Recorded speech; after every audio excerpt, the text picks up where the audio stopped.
Lundi 20 janvier de l'année 2025, fidèle ami internaute de Dabaro TV, c'est l'heure de la revue des titres des journaux parus et déjà parvenus à la rédaction de Dabaro TV pour le compte de ce lundi. On démarre par la manchette du quotidien Maison, 5e édition de Béné Dabaro Tour. Le maire d'Ifaï expose les impacts du changement climatique dans sa commune. Franck Okpeisha, puisque c'est de lui qu'il s'agit, n'a pas manqué de saluer et d'apprécier l'initiative du groupe KDK. Un autre titre du journal ce matin, lancement de la tournée cinématographique chinoise.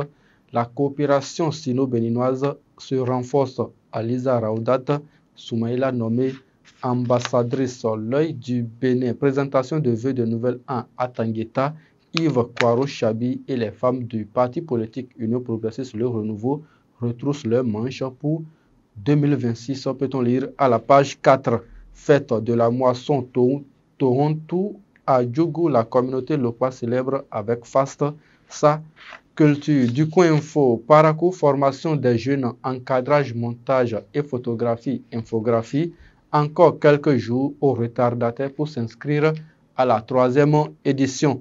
Fête de la musique urbaine au Nord Bénin, la 10e édition du festival Camp Parakou Rap s'ouvre le 20 février prochain.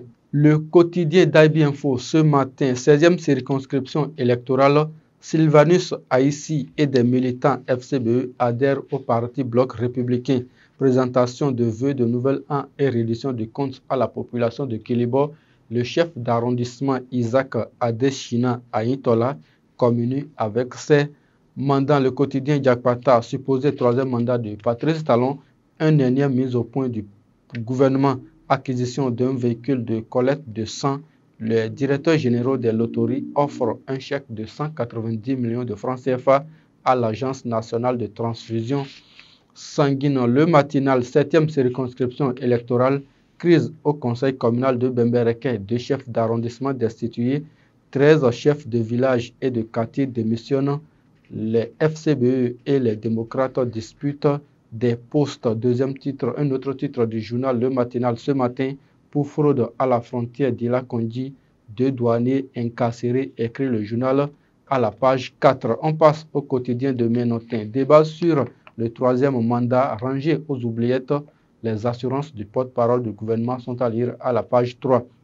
Conférence épiscopale du Lazio à Frascati.